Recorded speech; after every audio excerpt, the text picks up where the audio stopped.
President Barack Obama spending his second full day at the G20 summit in China. He and China's president are dealing with some rather thorny diplomatic issues, including trade and China's expanding military presence, especially in the South China Sea. Before he left, President Obama sat down exclusively with CNN's Fareed Zakaria and talked about how China must accept more responsibility along with its increasing power. If you sign a treaty that calls for international arbitration around maritime issues, the fact that you're bigger than the Philippines or Vietnam or other countries in and of itself is not a reason for you to go around and flex your muscles. You've got to abide by international law. And part of what I've tried to communicate to President Xi is that the United States arrives at its power in part by restraining itself.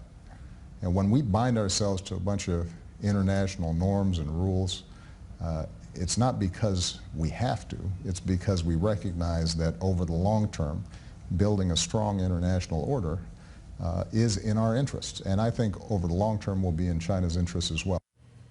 At the G20 summit today, the red carpet was rolled out for President Obama, but that was a very different story from yesterday, where the president was given what's being called a bare bones reception when he arrived. Tensions boiled over on the tarmac between members of the president's entourage and Chinese officials over security access. White House correspondent Michelle Kaczynski explains what happened.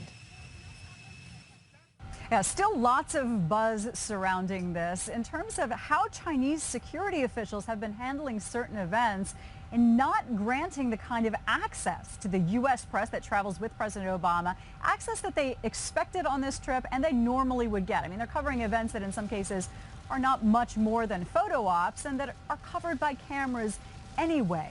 I mean, 4 times in 2 days, certain access was denied. And there were 2 notable cases where there were shouting matches between Chinese security and U.S. officials. At one point, it was looking like it was going to come to blows, and the individuals had to be separated. And President Obama was asked about that today, and he said often on his trips to China, these kinds of tensions come up. And it just shows you that often other countries, including China, are not used to the kinds of press access that often we in the United States take for granted.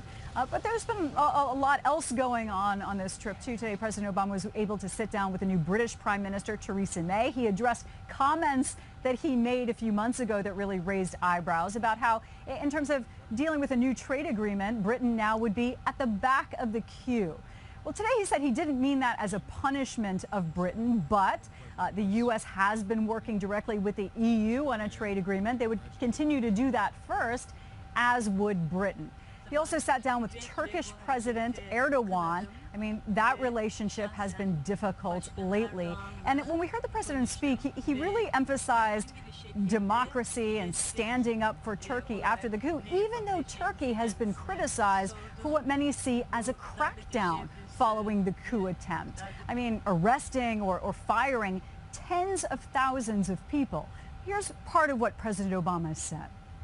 By taking to the streets to resist the coup attempt, the Turkish people once again affirmed their commitment to democracy and the strength and resilience of democratic institutions inside of Turkey. I indicated at the time the unequivocal condemnation of these actions and spoke personally to President Erdogan to offer any support that we might be able to provide in both ending the attempted coup, but also in investigating and bringing the perpetrators of these illegal actions to justice. Now, also, at some point on this trip, we expect President Obama to meet on the sidelines, not in a formal bilateral meeting, with Russian President Vladimir Putin. Now, there is a relationship that has been fraught, to say the very least, lately.